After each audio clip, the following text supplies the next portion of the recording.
Hi friends, good morning. Welcome to our channel. Friends, ಇವತ್ತು ನಾವು ಸೌತೆಕಾಯಿ ಅಂದರೆ ಕುಕ್ಕುಂಬರ್ನ ಯೂಸಸ್ ಏನು ತಿಳ್ಕೊಳ್ಳೋಣ. ಸೌತೆಕಾಯಲ್ಲಿ ಮೇಯ್ನ್ಲಿ 95% ವಾಟರ್ನ ಕಂಟೈನ್ ಮಾಡ್ಕೊಂಡಿರುತ್ತೆ. ಇದನ್ನು ನಾವು ಅತಿ ಹೆಚ್ಚು ಸೇವನೆ ಮಾಡೋದ್ರಿಂದ ನಮ್ಮ ಬಾಡಿಯಲ್ಲಿ ನೀರಿನ ಅಂಶ ಕಡಿಮೆ ಆಗದಂತೆ ನೋಡಿಕೊಳ್ಳುತ್ತದೆ.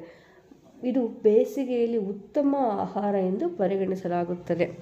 ಮತ್ತು ಸೌತೆಕಾಯಿಯಲ್ಲಿ ಹಲವಾರು ರೀತಿಯ ಪ್ರಯೋಜನಗಳಿವೆ. ಉದಾಹರಣೆಗೆ ಇದು ತೂಕ ನಿರ್ವಹಣೆಗೆ, ತೂಕ ನಷ್ಟಕ್ಕೆ ಸಹಾಯ ಆಗುತ್ತದೆ ಹಾಗೂ ಬ್ಲಡ್ ಶುಗರ್ ಲೆವೆಲನ್ನು ಕಡಿಮೆ ಮಾಡುತ್ತದೆ ಅಥವಾ ನಿಯಂತ್ರಣದಲ್ಲಿರುತ್ತದೆ.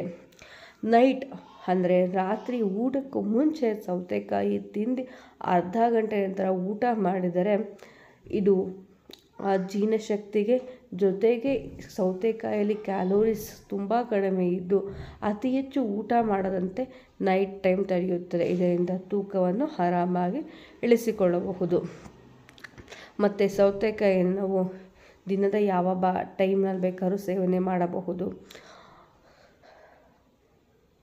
ಮತ್ತು ಸೌತೆಕಾಯಿಯಲ್ಲಿ ಸೌಂದರ್ಯವರ್ಧಕವಾಗಿಯೂ ಸಹ ಯೂಸ್ ಮಾಡಬಹುದು ಫ್ರೆಂಡ್. ಕಣ್ಣಿನ ಸುತ್ತಲೂ ಡಾರ್ಕ್ ಸರ್ಕಲ್ಸ್ ಏನಾದರೂ ಇದ್ದರೆ ಆ ಭಾಗದಲ್ಲಿ ಸೌತೆಕಾಯಿಯ ರಸವನ್ನು ಇಟ್ಟುಕೊಳ್ಳುವುದರಿಂದ ನಮ್ಮ ಕಣ್ಣಿನ ಸುತ್ತ ಇರುವಂತಹ ಡಾರ್ಕ್ ಸರ್ಕಲನ್ನು ಅಂದರೆ ತುಂಬ ಅತಿಯಾಗಿರೋ ಸ್ವಲ್ಪ ಪ್ರಮಾಣದಲ್ಲಿ ಕಂಟ್ರೋಲ್ ಮಾಡಬಹುದು ಫ್ರೆಂಡ್ಸ್.